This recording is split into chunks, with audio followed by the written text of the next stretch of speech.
always remember that you are not starting from scratch. You have some experience that you bring to the table, either as a parent, either as a past worker in a different country. You have some experience. You just need to be able to connect the dots with those experiences and show that you're not starting from scratch, you are starting from experience. Hello, everybody. This is the conversation number 3 of the It's Possible series as part of Canada's Career Month. My guest today is Tracy Oyekanmi. She is a communications consultant and a career visibility coach. Today, she is sharing her insights for young professionals about career pivoting, and that could be because of moving to a new country or becoming a new parent. She also shares with us transferable skills from a multitude of different experiences in one's career.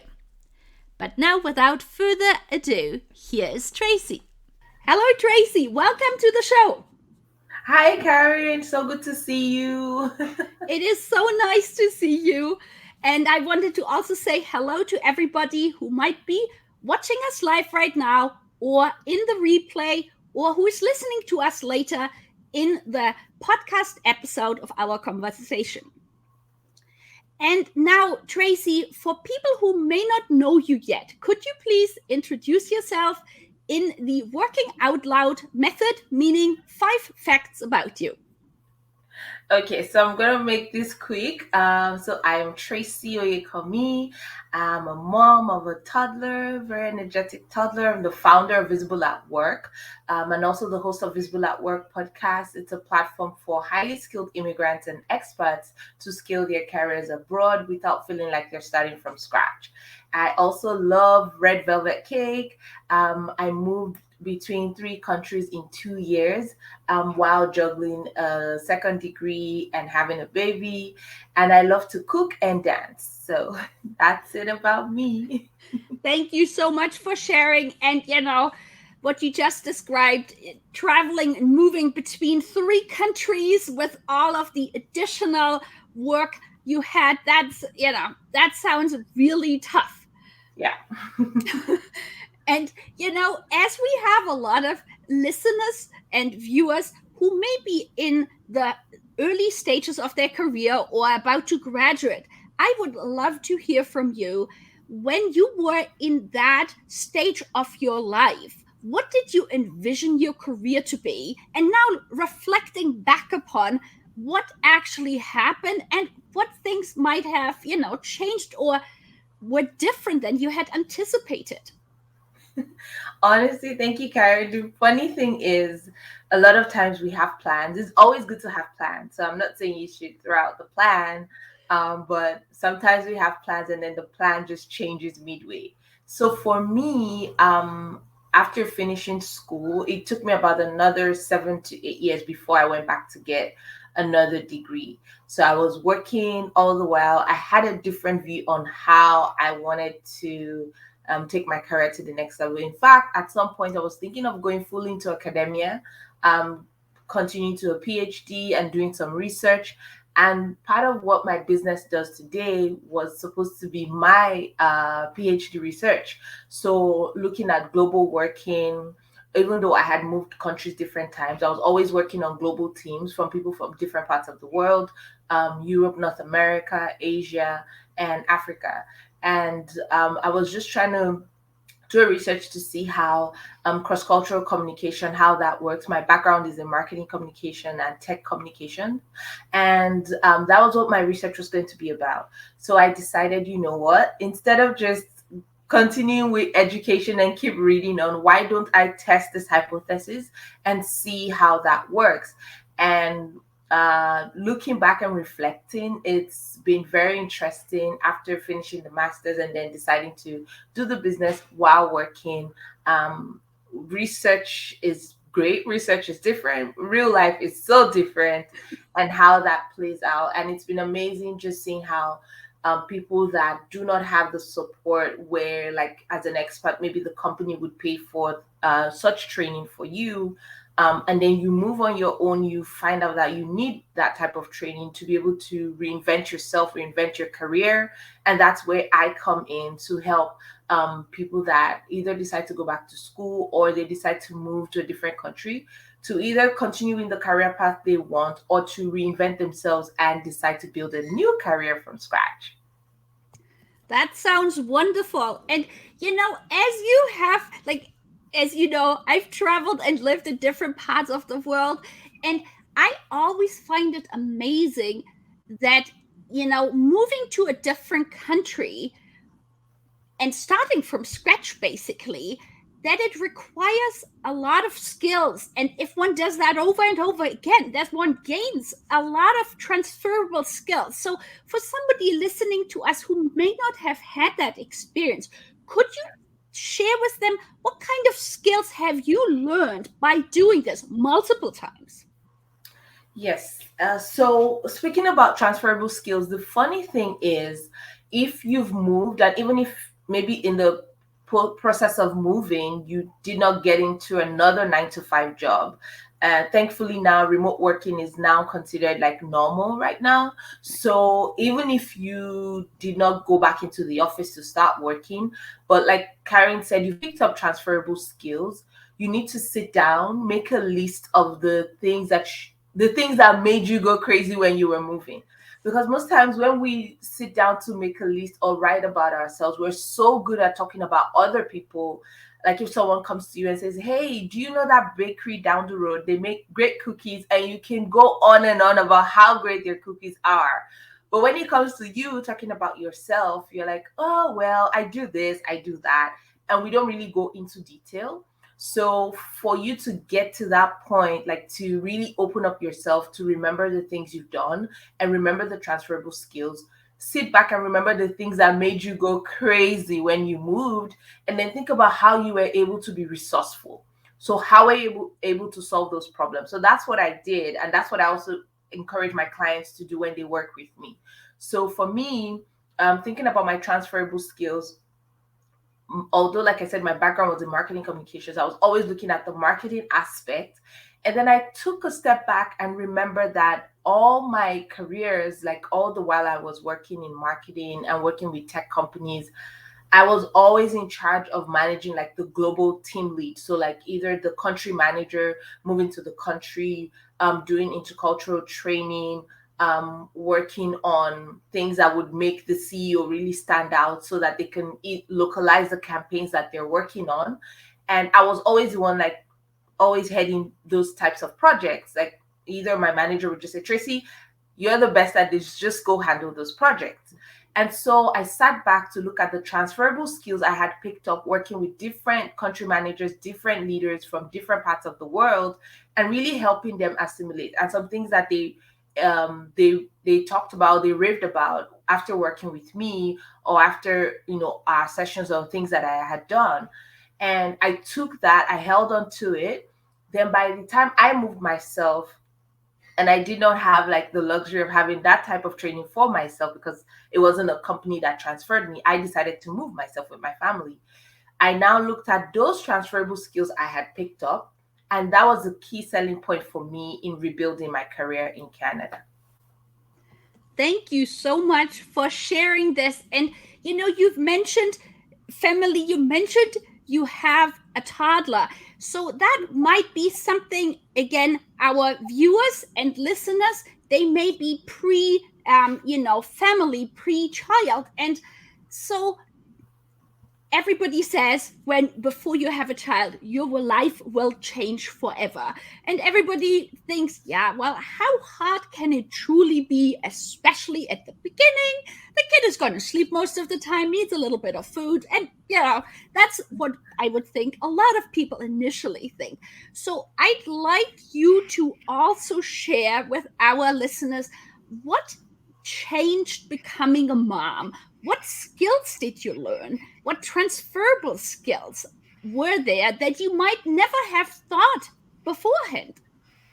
Yeah, so I always used to just pride myself as not really being organized, or I thought I was organized, but I became like super organized after I became a parent. I thought I was good, but now I had to bring it a top notch and really like follow to the T everything I needed to do. Especially because at the time my baby arrived, I still had like like 2 more semesters to finish up.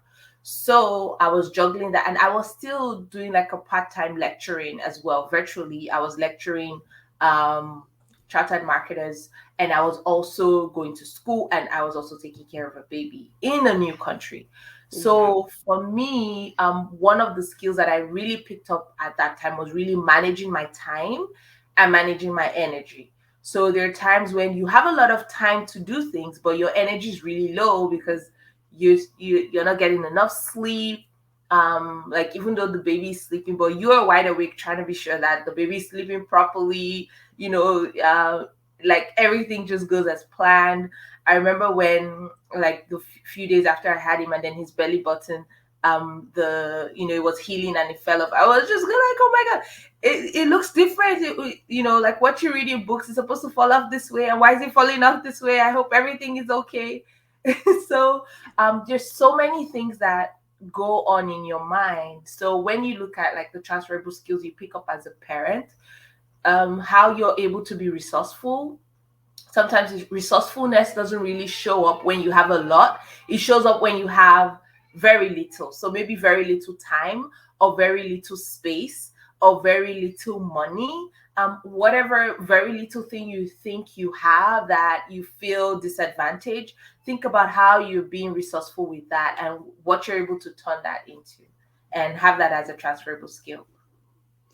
Well, thank you. This is like, it brings back memories when my kids were little. They are now, much taller than me. So, but it was, I remember it was this time before they could speak that ultimately beforehand, anytime I could just sort of, Google something or look something up. But I think that to me was a big thing, that there was no book that came with it and you couldn't really communicate. So you had to really learn what the baby needed. So, yeah.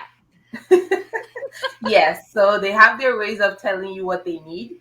Either they're crying, and then you now pick up so many sounds, different types of cries. It's amazing how this cry is about poop, this cry is about lack of sleep, this cry is about being too cold.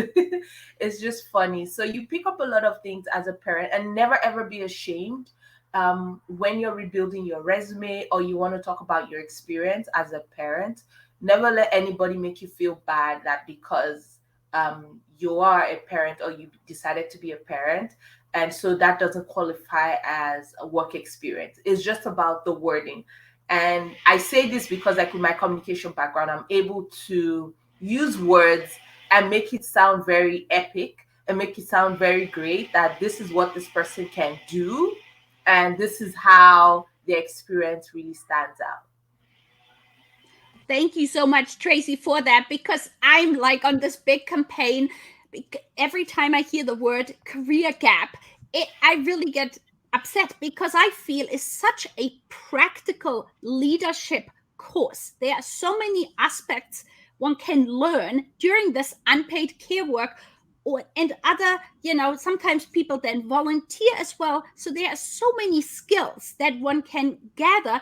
And yes, it might not be written when one looks through a job application, because it's different, increasing your productivity or your product sell or sales by X, but you're basically ensuring that your kid grows, gains knowledge, stays alive. So I think that to me is such a leadership course. Yes, it is. It is. And even if you do other activities while managing children, that can also be a very good show of time management. I have some clients that, in fact, most of my very best clients that really stand out, like after working with me, they're parents. So it's either they moved because like they wanted better opportunities for their children, and now they have to like manage their time, and they're able to manage their time and get results. I'm talking both mothers and fathers that have been my clients, and they've been able to manage their time as parents. And I tell them how like you can sell yourself, saying even when you volunteer, like even if maybe you hadn't gotten a job, but you were volunteering while managing toddlers, while taking them for school runs, while taking them for like too many other activities. And if your role is not a sales driving role where you're not responsible for this $1 million project, but you're responsible for so maybe you're a chaperone for your kids school, you're responsible for managing young people when they go out for activities. And you mentioned like the risk that you're able to mitigate. So if God forbid like anything happens when you go out with young kids, you know that like the police is going to be involved, so many things are going to happen. So you talk about how like the risk that you're able to mitigate for those children when you take them out, how you're able to come up with fun activities to keep them busy. And if maybe you were volunteering at a place that maybe is somewhat related to your career, you can talk about how you're able to manage your time volunteering, putting in maybe over 20 to 30 hours weekly. You can also measure the number of people, the average number of people that come to that center, the volunteering center that you reach out to. So even if you don't personally reach out to 200 people, but in a week, an average of 200 people come to that place, you're also responsible for the work that you do there while you're volunteering. So that's how you can use numbers to still show your experience, even though it doesn't have to do with money. That is great. That's really, really good advice, Tracy. Now, as the theme of our career months here in Canada is it's possible, I would love to hear from you. What is your it's possible statement? My it's possible statement is that you are not starting from scratch, you are starting from experience. So no matter how you think maybe you have to go back to school or go get another certification, always remember that you are not starting from scratch. You have some experience that you bring to the table, either as a parent, either as a past worker in a different country. You have some experience. You just need to be able to connect the dots with those experiences and show that you're not starting from scratch, you are starting from experience. I think that is such a great advice because somebody who might have, recently graduated or is a young professional, they might have, as you said, they volunteered in order to, like here in Canada or in BC, in order to actually graduate high school. One has Yeah. to either volunteer or one has to, have a short work experience. And so they can draw on skills, transferable skills. And I like what you said earlier that often one sort of underestimates or doesn't think about oneself, the skills one has already gathered. So I really appreciate that for at any stage one can reflect on things that one has already done.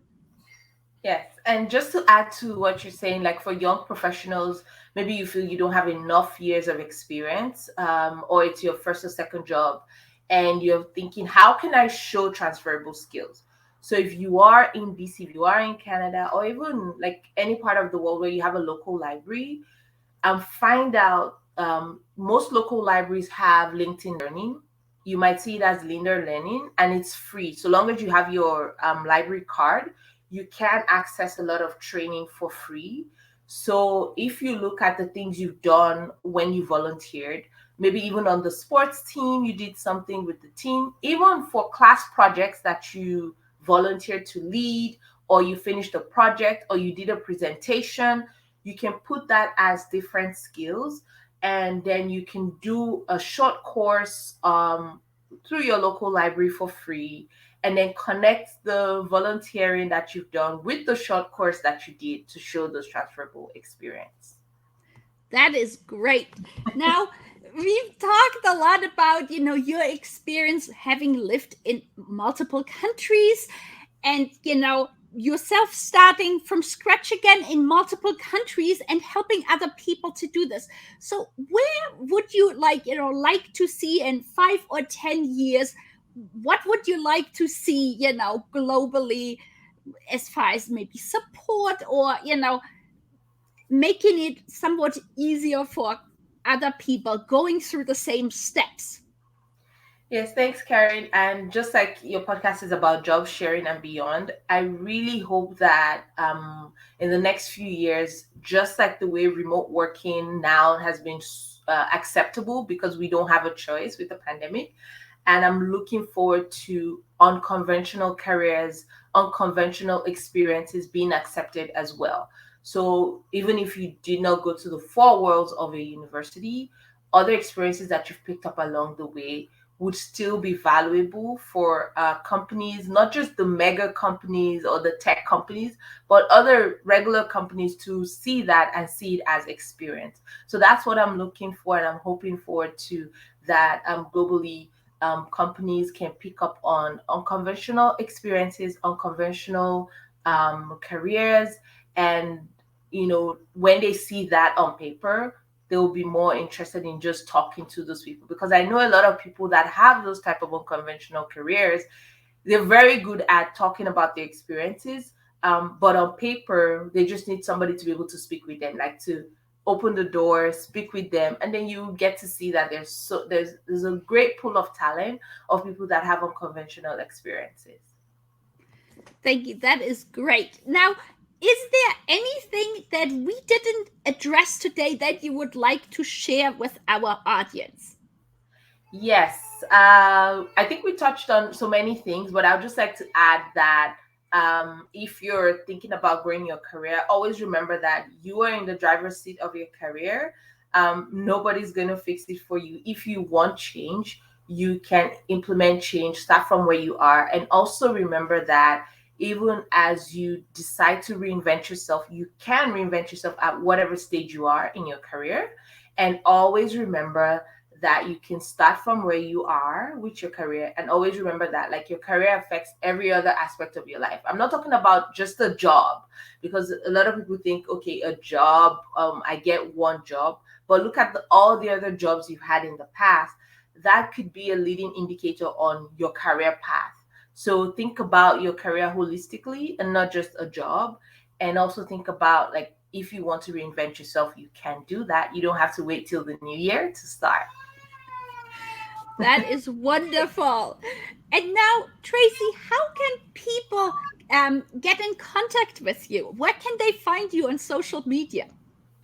Yeah, so you can find me on LinkedIn. My first and last name, Tracy Oyekanmi. If you type it in, you can easily find me on LinkedIn. And I'm very active on Instagram. You'll find me as well there. My first and last name, Tracy Oyekanmi. My website is visibleatwork.com. So visibleatwork, one word.com. You can find me there. You can send me an email on hello@visibleatwork.com. And if you want a 5-step plan on things you know you should be doing every day as you're trying to reinvent yourself in a new country, just visit visibleatwork.com/start, and you will get a free download resource there. Thank you so much, Tracy, for sharing all your experience and insights. It was really wonderful. Thank you, Karen. I had a wonderful time. And for anybody who might be, viewing this later and has questions, please be sure to put them in the comments. We will be sure to look at it. And also, it will come out later as a podcast episode on job sharing and beyond. And I will be sure to put all of the contact information that Tracy just shared also into the show notes. Thank you so much for listening to the show. We hope you gained valuable insights and new ideas. To keep listening to future episodes, please head over to iTunes or your favorite player and subscribe and give it a rating. We would very much appreciate a review and for you to share it on social media, so more people can start innovating in how they offer employment. Until the next time, goodbye!